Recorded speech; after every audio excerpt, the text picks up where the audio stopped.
Notre rôle maintenant, c'est détecter notre lumière et en profiter au maximum. Et quand on a un plaisir ou un désir, la porte s'ouvre encore plus grande. Vous comprenez c'est quoi la lumière?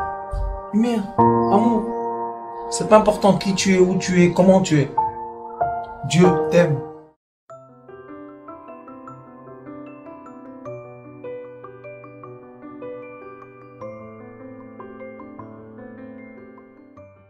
Donc, pour réussir à travailler à distance, on est obligé d'être dans une certitude. Je veux m'expliquer.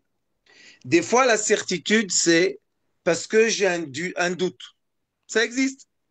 Je suis pas sûr, c'est pas certain, vous savez, des questions comme ça. Mais la certitude dans laquelle moi je parle, de laquelle je parle, c'est la certitude du silence.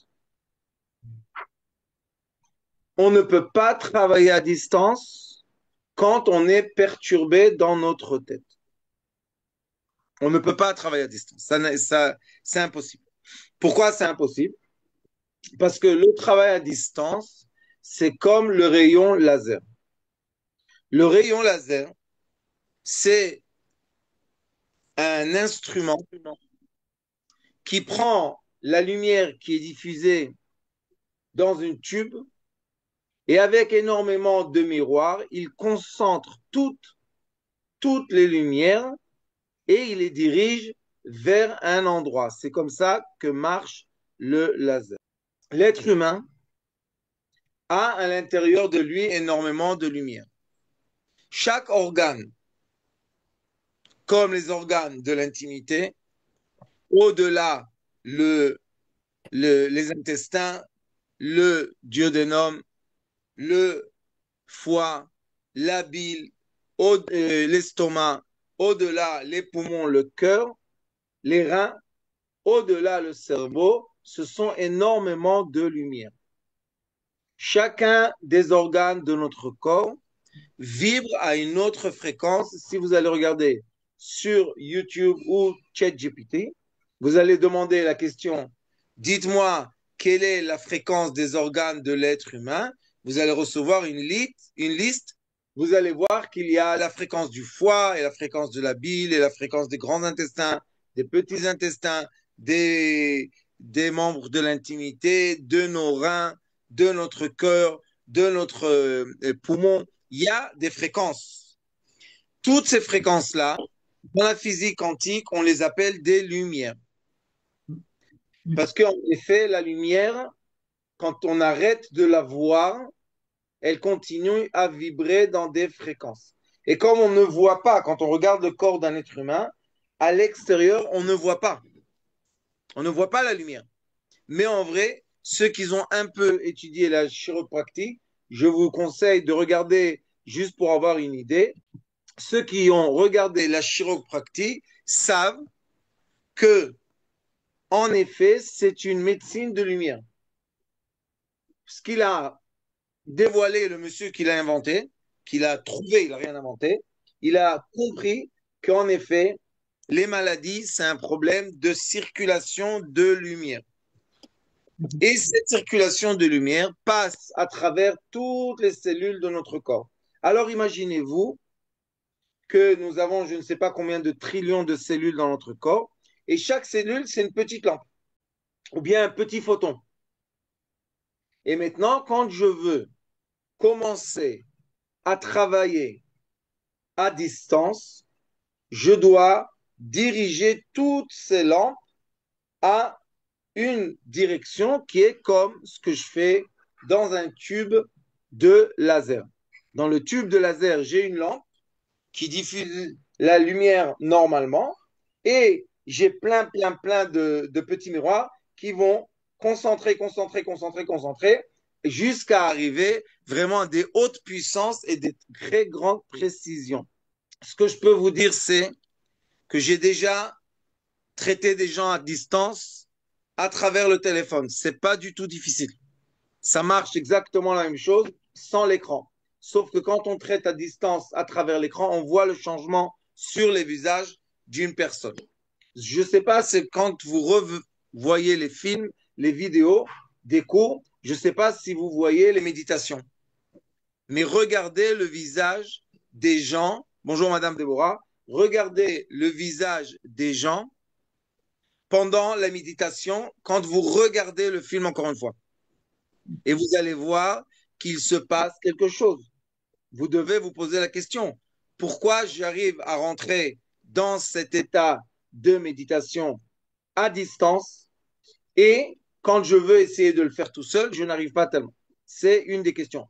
Quand on fait un soin à distance, est-ce que ça peut aider de visualiser l'organe et d'envoyer à tel endroit, si on sait que la lésion, elle est à tel endroit ou pas? Je vais vous donner la réponse et je vais aussi vous donner un exemple. OK?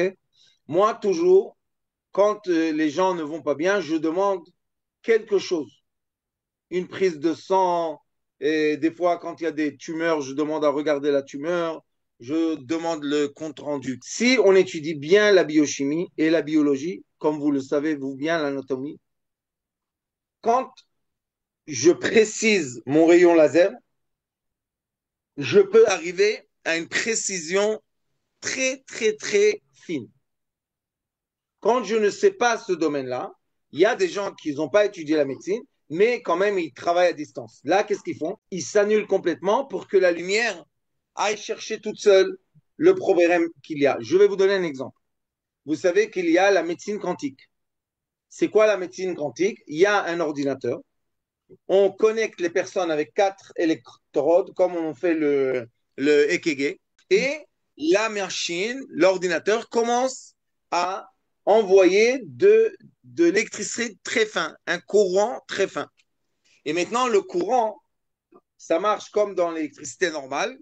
Le courant, quand il commence à consommer, quand il y a un endroit qui commence à consommer trop d'électricité, ça veut dire que j'ai là-bas une très grande résistance. C'est comme dans les règles d'électricité normale. La résistance dépend de combien de courant et combien d'électricité je fais passer par le même endroit. Donc, ils font passer l'électricité dans le corps et vous pouvez voir sur l'ordinateur la carte de votre corps et où il y a des consommations de courant. Maintenant, si on parle en termes de thérapie à distance, sans aucun doute, quand je sais mieux spécifiquement où est le problème, je gagne du temps. C'est tout ce que je fais. Je gagne du temps très spécifique. Même avec les animaux. Avec les animaux, vous savez que moi, j'aime beaucoup les oiseaux, les petites peluches ou les grandes. Et vous savez que des fois, on se lève le matin, on voit, il y a une peluche petite, vous savez, les petits perroquets, elle est morte. On pense qu'elle est morte. Mais quand on s'approche, elle est encore un peu chaude. Vous savez, on les met dans la main et on fait passer l'énergie, elle se réveille. Tout simplement. C'est quoi ça? J'ai rien fait. J'ai juste fait circuler l'énergie vitale. La thérapie à distance, c'est se connecter à l'énergie vitale de l'être humain. Alors, vous pouvez le faire de la tête aux pieds, comme si que vous tenez un objet, ou bien vous pouvez le faire vraiment en précisant où va votre rayon laser. Je vais donner l'exemple maintenant que je vous ai dit. Avec l'aide de Dieu, j'ai le IRM d'une dame que malheureusement, elle a des, pas trop grosses, mais elle a des tumeurs dans les poumons. Et j'ai parlé avec elle déjà 2 fois et je peux comprendre d'où viennent les tumeurs. Ces tumeurs à cette dame-là viennent d'une culpabilité. Elle se culpabilise d'un lien qu'elle a, que il y a des gens qui peuvent dire que ce lien n'est pas un lien sain. On peut le dire. Mais elle culpabilise ce lien. Qu'est-ce qui enveloppe le cœur? Les poumons. Donc, elle a des difficultés de respiration. Vous savez que quand on accuse quelqu'un de quelque chose que peut-être il a en lui, qu'est-ce qu'on fait la première chose, vous savez? On se contracte la respiration. Faites attention à ça. Quand quelqu'un vous agresse ou vous agressez quelqu'un, la première des choses, les gens font comme ça. Pourquoi? Parce que ça contracte la respiration. C'est quoi contracter la respiration? Notre respiration refroidit le cœur.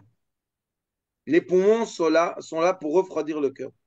Et quand quelqu'un vraiment a réussi à nous viser du doigt de quelque chose qu'on a vraiment fait, notre cœur chauffe. Ou bien, que Dieu s'en préserve, se refroidit. Donc les poumons et le cœur marchent ensemble. Elle, qu'est-ce qu'elle a fait? Sûrement, elle a dû se contracter pendant qu'on lui a dit des mauvaises choses, elle a été harcelée par la personne, mais qui sont des histoires entières. Et qu'est-ce qu'elle a fait comme réaction? Elle s'est tout simplement contractée.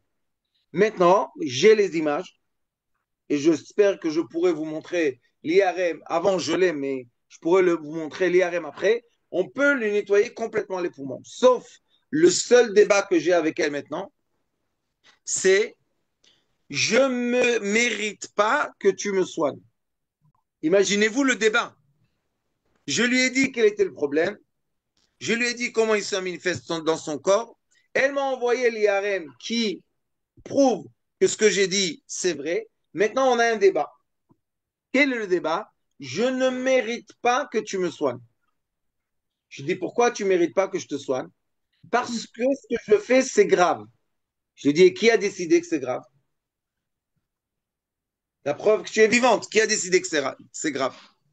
Et beaucoup de gens, beaucoup de gens, j'ai des cours sur YouTube avec Dr Hassoun, il y a 10 ans de cela, je crois déjà, que lui, il était un des docteurs principaux de la région parisienne de la douleur. Mhm. Et on est rentré vraiment profondément, c'est quoi une douleur? La douleur n'existe pas, j'espère que vous savez ça. La douleur, c'est la traduction de mon cerveau de certaines pressions sur le système nerveux. Mais il n'y a pas vraiment de douleur, ça n'existe pas. Et à la fin, on est arrivé à décortiquer quelle est la raison pour laquelle j'ai mal. Pas est-ce que j'ai mal ou pas, mais quelle est la raison pour laquelle j'ai mal. Et il m'a dit, et il a entièrement raison, il m'a dit, beaucoup de fois les gens se plaignent de douleur parce qu'ils manquent d'affection. Ils ne se permettent pas de dire, je t'aime, aime-moi, câline-moi, occupe-toi de moi, prends soin. Ils ne peuvent pas le dire. Alors qu'est-ce qu'ils font? Ils reçoivent leur affection à travers la douleur. Je vais vous donner un exemple malheureusement très commun dans le monde occidental. Les gens âgés qu'ils ont investi dans leurs enfants et chaque enfant a pris ses ailes, est parti être PDG de ne sais pas quelle compagnie, dans quel pays, dans ne sais pas quoi. Et les parents se trouvent seuls. Maintenant, tant qu'ils arrivent à se maintenir, le papa et la maman, un avec les autres, c'est bon. Mais il y a des moments qu'ils n'arrivent plus. Maintenant, ils doivent demander à leurs enfants de venir à leur aide. Écoutez-moi, s'ils appellent les enfants et ils disent, viens m'aider, qu'est-ce qu'ils vont dire aux enfants? Tu es occupé, tu fais du Non, travail, pas j'ai pas toujours. de temps. Non, non, non, non, non, non, non. Les nôtres vont dire, j'arrive tout de suite. Alors, vous avez bien éduqué vos enfants, mais la majorité des enfants, on parle de ceux qui sont occupés et préoccupés dans le monde occidental, ils vont toujours donner des excuses, pourquoi ils sont loin, pourquoi ils n'arrivent pas, pourquoi. Mais quand on entend qu'un des parents est gravement malade, qu'est-ce qui se passe? Je parle en majorité, il y a toujours des exceptions. Sur l'avion, la même journée, paf, ils arrivent. Maintenant, c'est un schéma, c'est un cycle vicieux. Parce que tu dois vraiment arriver à l'extrémité de la douleur ou de te sentir mal pour que tes enfants viennent être à côté de toi. Vous comprenez que c'est bizarre. Bien, je ne sais pas si vous savez, mais dans le monde moderne des mères jeunes qui travaillent et surtout qu'aujourd'hui, il y a beaucoup de mères seules. Vous savez, seulement la mère avec les enfants. Elles envoient les enfants. J'ai des élèves à moi en Israël qui sont gardiennes d'enfants, jardin d'enfants. Et elles me disent qu'elles emmènent les enfants le matin, malades, au jardin d'enfants. Je dis, comment c'est possible? Il dit oui, parce qu'elles sont obligées d'aller travailler. Et l'enfant, il a de la fièvre, 42 fièvre. Qu'est-ce que je peux faire? Si je ne vais pas travailler, comment je vais lui donner à manger? Donc, on est dans des situations qui sont très problématiques. Et pour recevoir de l'affection simple, maternelle, paternelle, vous savez, de l'affection qu'on a tous besoin, c'est normal qu'on a besoin de cette affection. Qu'est-ce qu'on est obligé de faire? On est obligé de donner une bonne raison. Je vais vous raconter une histoire et aussi le traitement que j'ai fait à distance. Une jeune femme m'a dit qu'elle a des maux de tête. J'ai dit, et je tombe. OK. Je connais un peu l'histoire de sa vie. Je lui ai dit, écoute, tu es surchargé de problèmes que tu cherches la solution. Mais ce n'est pas à toi de chercher la solution. Quand on a des épreuves dans la vie, on doit tout simplement accepter de les vivre. Chercher les solutions pour éviter les épreuves. Écoutez-moi bien, rayez cette phrase. Elle n'existe pas. C'est une invention de Netflix ou Hollywood. Mais ça n'existe pas. Je peux empêcher une épreuve. Ça n'existe pas, c'est pas possible. Alors je lui ai dit, écoute, tu essayes de résoudre des problèmes, mais ce n'est pas ton problème de les résoudre. Toi, tu dois juste les vivre. À droite, à gauche, à droite, à gauche. Un jour, elle m'appelle. Monsieur le Rav, je suis à l'hôpital. On va me tester mon cerveau. Ils disent que peut-être j'ai l'épilepsie. J'ai dit, écoute bien ce que je te dis. Tu es contente que tu es arrivé à l'hôpital? Maintenant, viens, on utilise l'hôpital comme il faut dans le monde occidental. Elle me dit, qu'est-ce que je dois faire? Je lui ai dit, tu es parti te reposer. C'est pas une blague. J'ai dit, tu es parti te reposer. Tu es parti chercher une cause valable pour dire, j'ai besoin de repos. Elle m'a dit, qu'est-ce que je fais? Je lui ai dit, maintenant, quand ils vont te faire tous les examens, j'ai médité avec elle, je lui ai dit, tu dois accepter de ne penser à rien, donner aucune solution à aucun problème. Maintenant, tu te reposes. Dans ta tête, tu dois te dire, je suis venu me reposer. Je suis venu me reposer. Vous savez qu'est-ce qu'elle a reçu? 3 jours de repos. À la fin de tout l'examen que vous voulez sur la Terre, qu'est-ce qu'ils ont trouvé? Rien. Mais est-ce qu'elle tombait? Oui. Est-ce qu'elle faisait des crises de contraction? Oui. Mais pourquoi? Maintenant, imaginez-vous qu'elle n'aurait pas parlé avec moi et je ne l'aurais pas mis dans l'état d'esprit de calme. Vous savez qu'est-ce qui serait passé? Les docteurs, juste pour couvrir un doute, ils l'auraient mis sous traitement d'épilepsie. Qu'est-ce que ça fait quand on prend un traitement d'épilepsie et on n'a pas l'épilepsie? C'est sûr que ça rend léthargique, ça diminue les fonctions cognitives, Et à la fin, ça ralentit. on Ça devient ralentit. Oui. incroyable. Incroyable, écoutez-moi, incroyable. On prend un médicament pour une maladie qu'on n'a pas, le médicament va créer la maladie. Et pourquoi on doit prendre ça? Pour que les gens aient pitié de nous. C'est affreux, imaginez-vous dans quel monde on vit. Pour que les gens ont pitié de moi, je dois être invalide. Parce que si je suis invalide, alors la société a pitié de moi. Mais si je suis quelqu'un de normal, la société a le droit d'être cruelle avec moi. C'est n'importe quoi, le monde à l'envers. Alors qu'est-ce que font beaucoup de gens avec la douleur? L'imagination crée des douleurs pour que vraiment je pleure de douleur. Vraiment, les gens pleurent de la douleur. Mais est-ce qu'ils ont une vraie douleur? Non. Ils ont un besoin de cette douleur pour compenser un manque d'affection.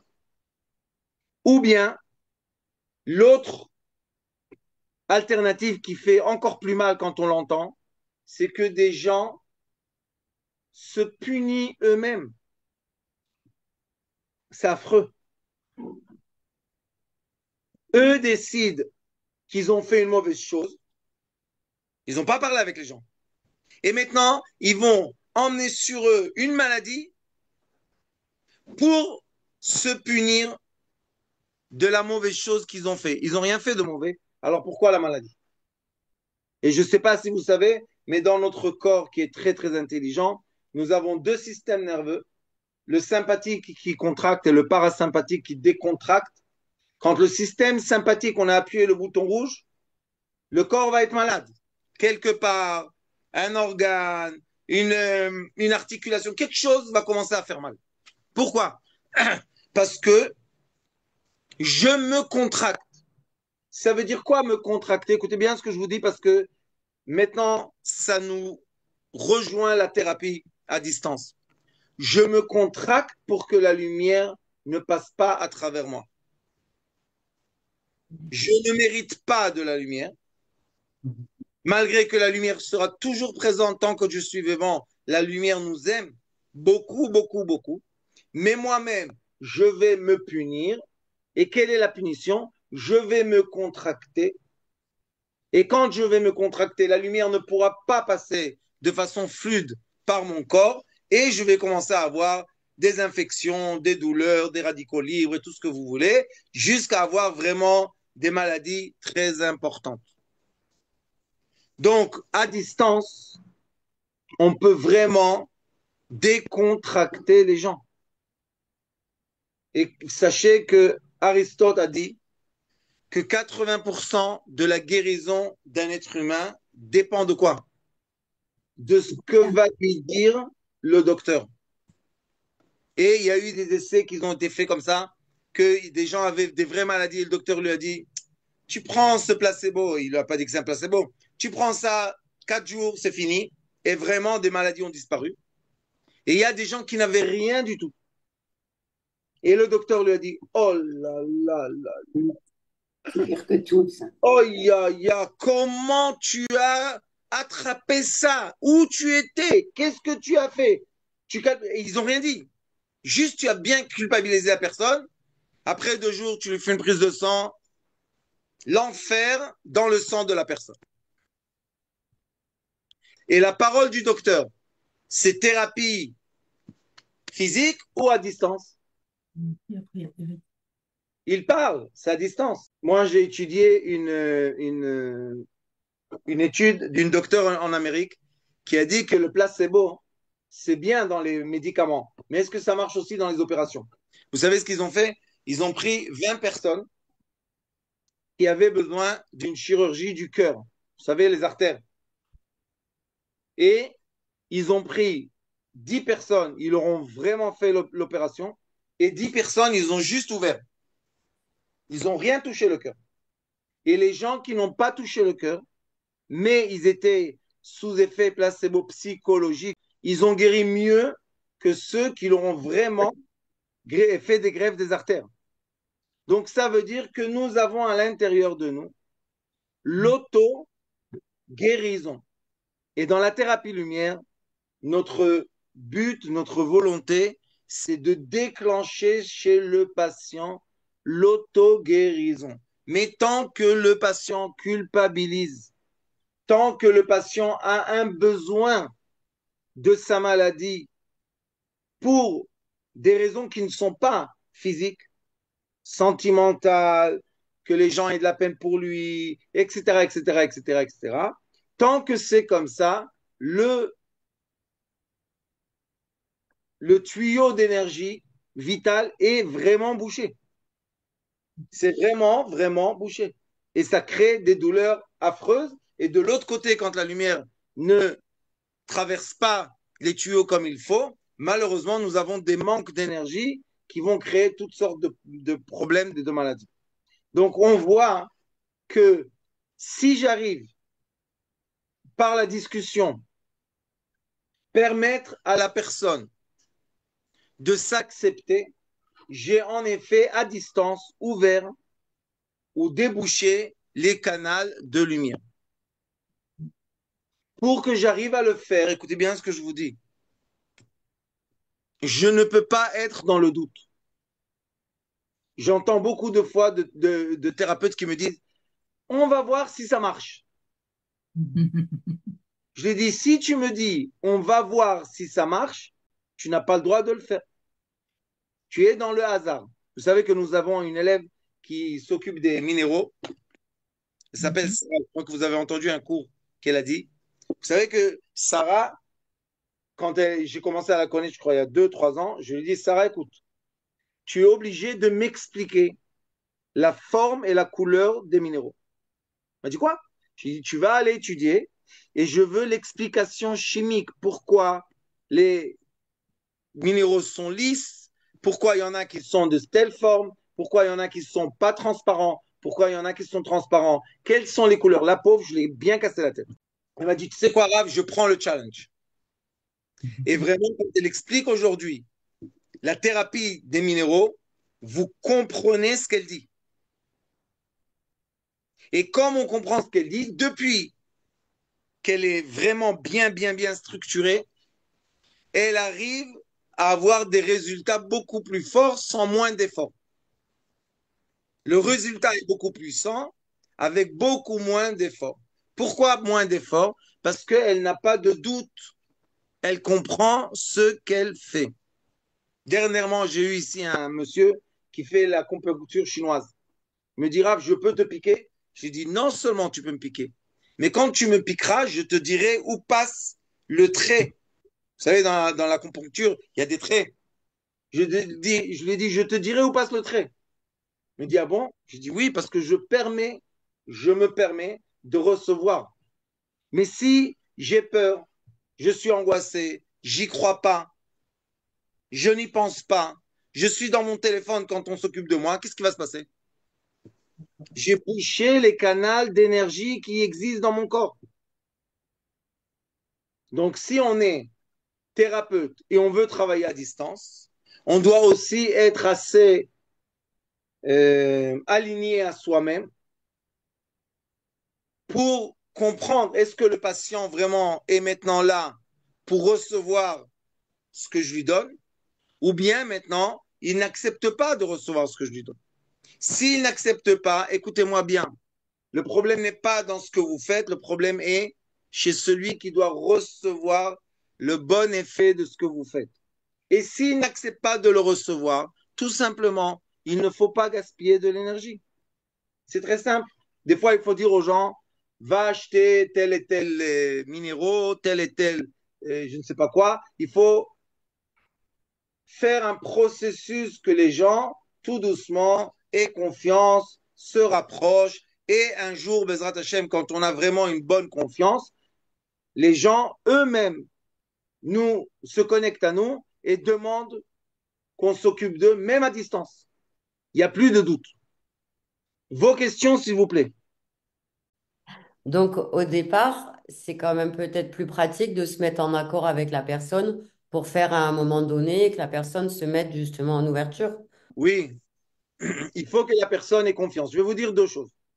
Premièrement, on peut faire un exercice de la tension musculaire, comme je vous ai montré, et montrer à la personne que notre esprit agit sur son corps. Quand je fais l'exercice de la tension musculaire, quand j'ai une pensée négative, j'affaiblis la personne. Quand j'ai une pensée positive, je renforce la personne. Donc la personne le ressent. Si elle a ressenti, elle n'a pas digné ça, elle n'a pas donné des excuses, n'importe quoi, elle a ouvert le canal. Vous pouvez travailler avec elle. Je vous propose que quand vous travaillez à distance, que la personne ne soit pas à côté de vous. Quelle est la raison qu'on ne voit à distance, on ne veut pas la personne à côté de nous? Parce que qu'on veuille ou qu'on veuille pas, les relations entre les gens passent à travers les hormones, l'odeur. Et comme nous avons des relations d'odeur, je ne sais pas si vous savez, mais il faut accepter, nous avons toujours des relations, premières relations, ce sont des relations d'orgueil. Les premières relations, quand on rencontre quelqu'un, c'est positionnement. Force. Dans la thérapie à distance, on ne peut pas utiliser la force. Donc, si la personne est là en face de moi, même moi, même avec mes enfants ou avec ma femme ou les gens proches, je dis rien, comme si que je laisse la chose. Et après, je travaille. Pourquoi? Pour qu'il n'y ait pas ce réflexe, que je pense qu'il est bon, ce réflexe, automatique de me protéger. C'est un réflexe, c'est normal. Vous savez, quand on tombe, les mains, première, vont en avant. Pourquoi? Parce qu'on veut se protéger. Quand il y a, je sais pas moi, du feu, tout le temps, toujours on fait comme ça sur le visage. Pourquoi? Parce qu'on protège le visage. C'est normal.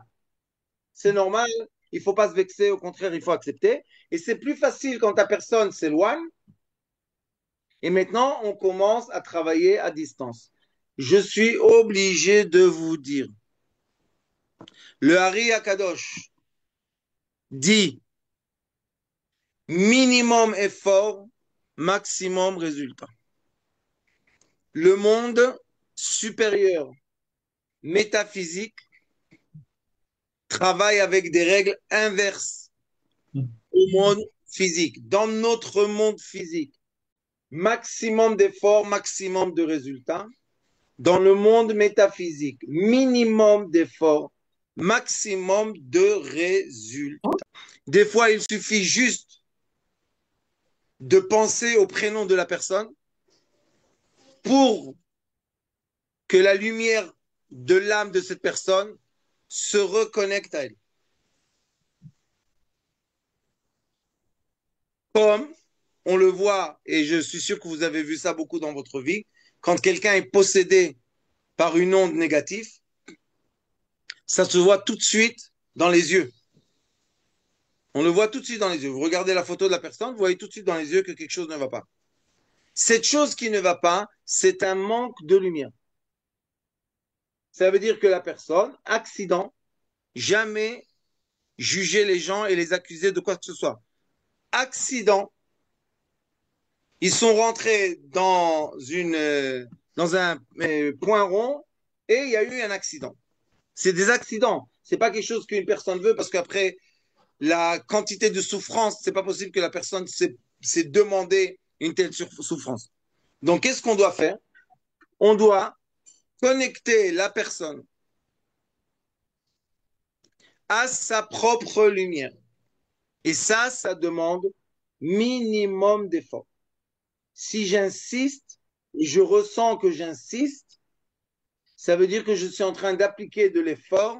Je ne suis pas dans la thérapie à distance. Et il y a des thérapeutes, malheureusement, qui appellent la personne et ils disent, alors, tu as ressenti quelque chose? Alors, tu vas mieux? Ça, c'est quand on est des thérapeutes jeunes, vous savez. On cherche le feedback. Parce qu'on a le doute. Si j'ai pas de doute, pourquoi j'appelle la personne? Qu'est-ce que je veux chez elle? Une question grave.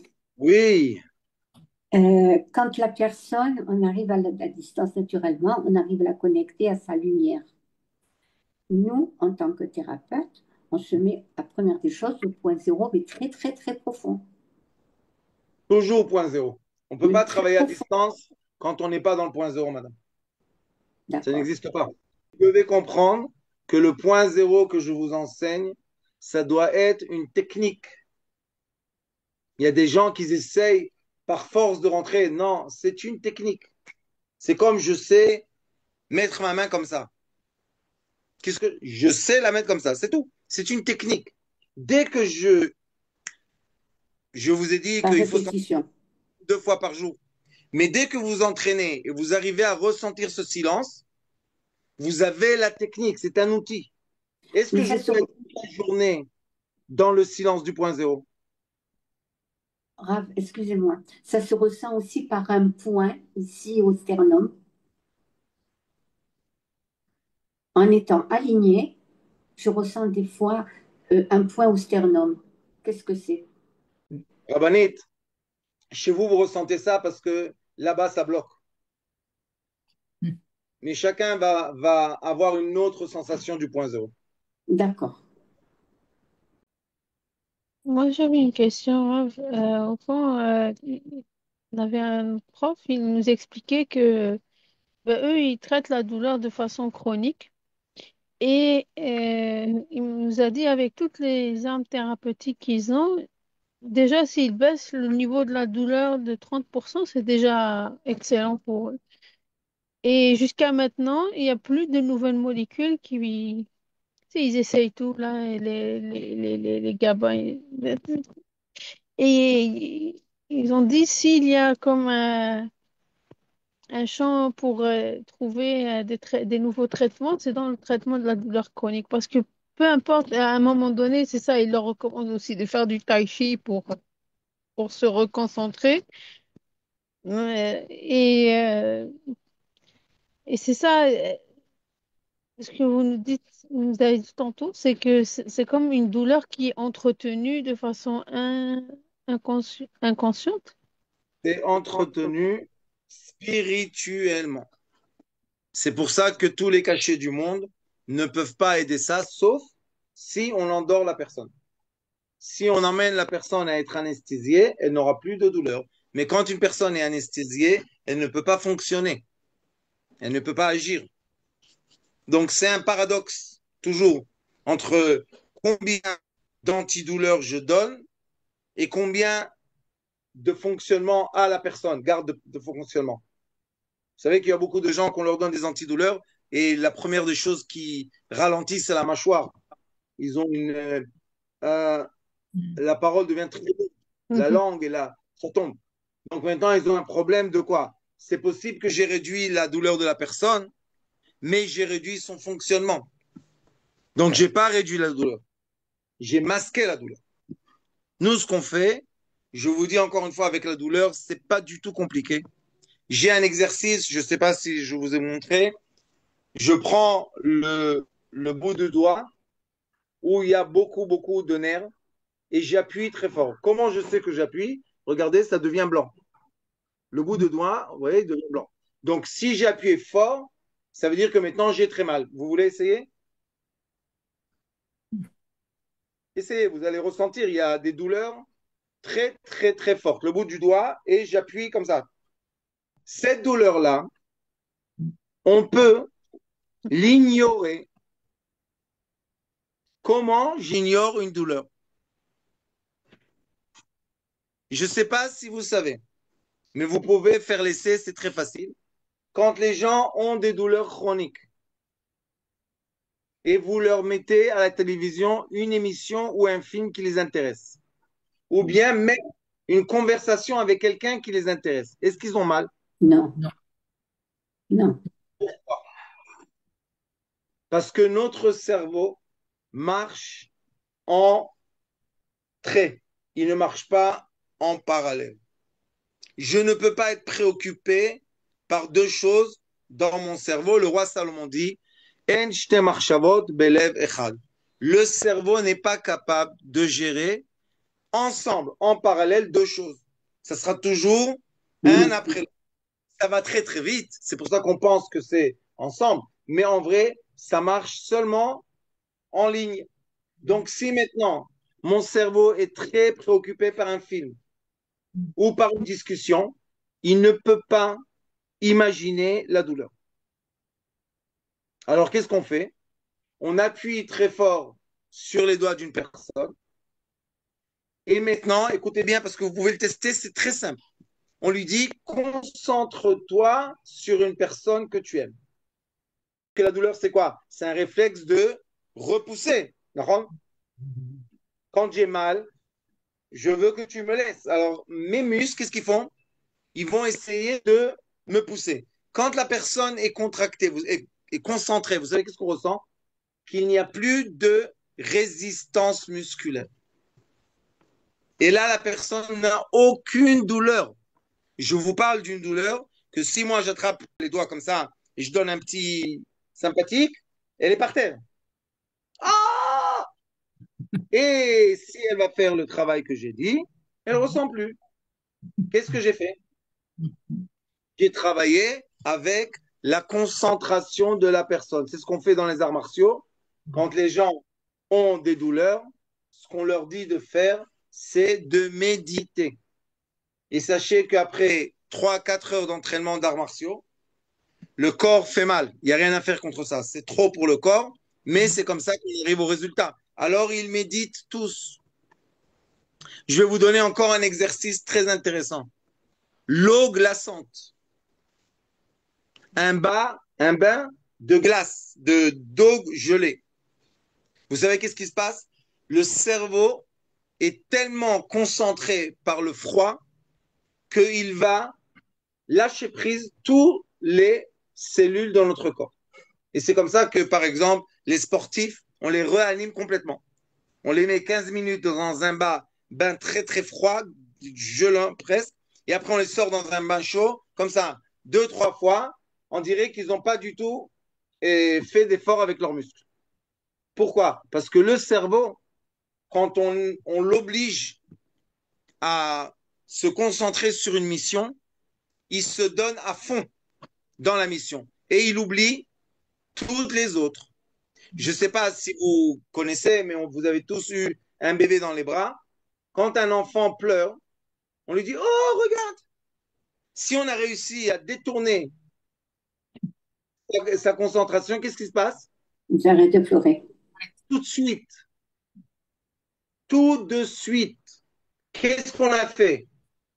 On a bougé le cerveau. On lui a dit, concentre-toi sur quelque chose d'autre. Il n'a plus faim, il n'a plus envie de bonbons, il n'a plus envie de rien du tout. Nous, les adultes, on est des grands bébés. Et c'est pour ça que c'est un peu plus compliqué. Mais quand même, si vous arrivez à emmener la personne à cette fréquence, autre fréquence, eh ben, on a décontracté le point de douleur. Dans le sujok, quand on détecte un point de douleur, toutes les formes de thérapie qu'on applique sur le point de douleur, ils ont tout un but de faire pénétrer des fréquences qui vont détendre le point de douleur. Ça veut dire que le nerf sensible est sensible parce qu'il est contracté. Si j'arrive à le décontracter avec des couleurs, avec des aiguilles, avec des aimants, avec des grains, avec mes doigts, tout ce que je peux faire pour décontracter, la douleur, tout simplement, disparaît. C'est pas que la douleur a disparu, c'est que la raison qui mettait de la pression sur ce point de douleur, j'ai réussi à la faire véhiculer en avant. Question. Raph, je voudrais vous dire l'expérience du papa d'une amie qui, à 61 ans, on lui a détecté un cancer du pancréas. C'était un monsieur, un général de l'armée, qui était médecin. Et il a décidé, à ce moment-là, on lui donnait 3 mois, pas plus. Et il connaissait bien. Et donc, il s'est mis à étudier l'acupuncture. Et il a visualisé les méridiens en lumière. Il a vécu jusqu'à 101 ans. Wow. Il s'est endormi. Pour lui, c'était peut-être qu'il avait fait voilà, ce qu'il avait à faire. 101 ou 102? 101 ans. 101 ans. Et il s'est endormi. Donc, c'est pour dire que quand on peut, notre corps est ouvert à se guérir lui-même. Oui, oui et oui. J'avais, pendant beaucoup d'années, quand j'habitais en Israël, le chef du Soudjok international, le fils de professeur Park, venait chez moi 2 fois par an et je lui enseignais la lumière dans le corps. Et une fois, il a dit dans une grande conférence en Inde, il leur a dit, le vrai maître du Soudjok est Abnei Brak.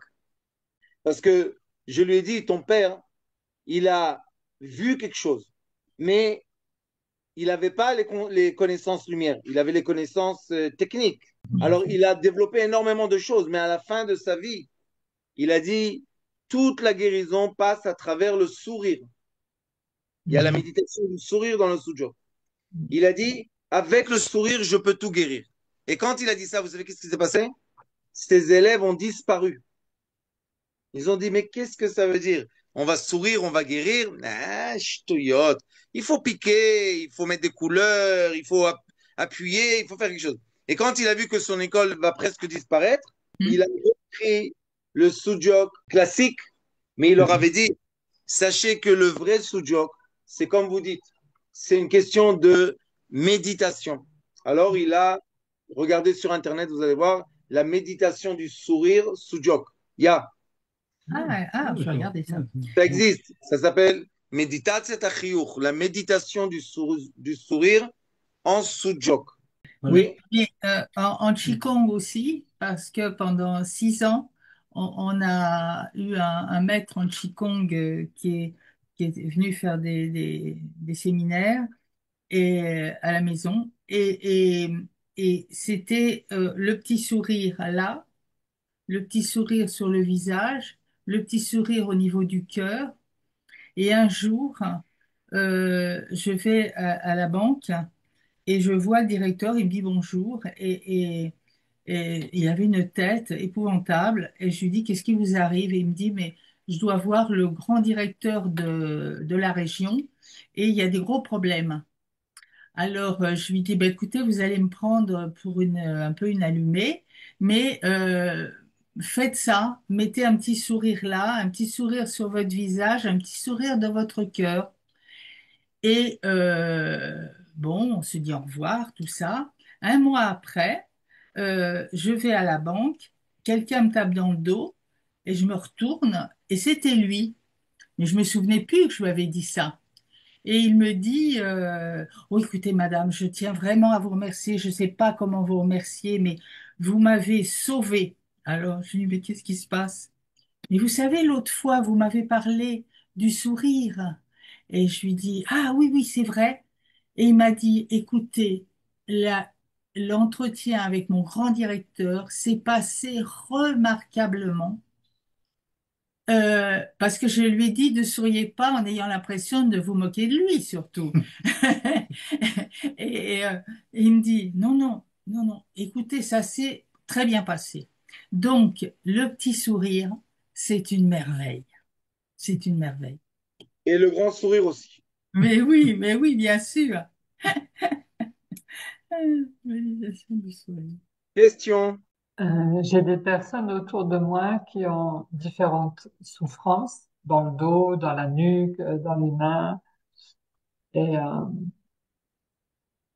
comment je peux les aider ou de quel droit je vais aider si elles ne demandent pas. Écoutez-moi. Vous essayez d'être un ange. Nous sommes des êtres humains. Si vous avez croisé quelqu'un dans votre vie qui a une douleur ou une maladie, c'est parce qu'il demande, pas à haute voix, mais il demande votre aide. C'est ça la beauté de la thérapie à distance. On sait qu'on l'a croisé parce qu'on sait qu'il a besoin de l'aide et on sait que nous sommes celui qui doit allumer la lampe. Donc, on dit rien et c'est tout. Je vous ai dit, on téléphone pas la personne, on dit alors tu ressens ce que je fais? Non. On fait, c'est tout. Des fois, vous savez, j'ai des gens que je consulte et ils sont très cartésiens. Et comme les cartésiens, c'est difficile pour eux, toutes ces choses-là. Alors, vous savez ce que je fais? Je leur dis, OK, je vais m'occuper de vous, pas de problème. Je leur dis exactement où ils ont chaud. Je leur dis, vous avez chaud là et là? Oui! Waouh! C'est ouvert. Maintenant, ça passe. C'est bien sûr. Distance crée un mouvement de lumière et la lumière, c'est une chaleur. Donc oui, les gens peuvent ressentir la chaleur exactement dans les méridiens qu'ils ont la douleur. Et c'est comme ça qu'ils s'ouvrent.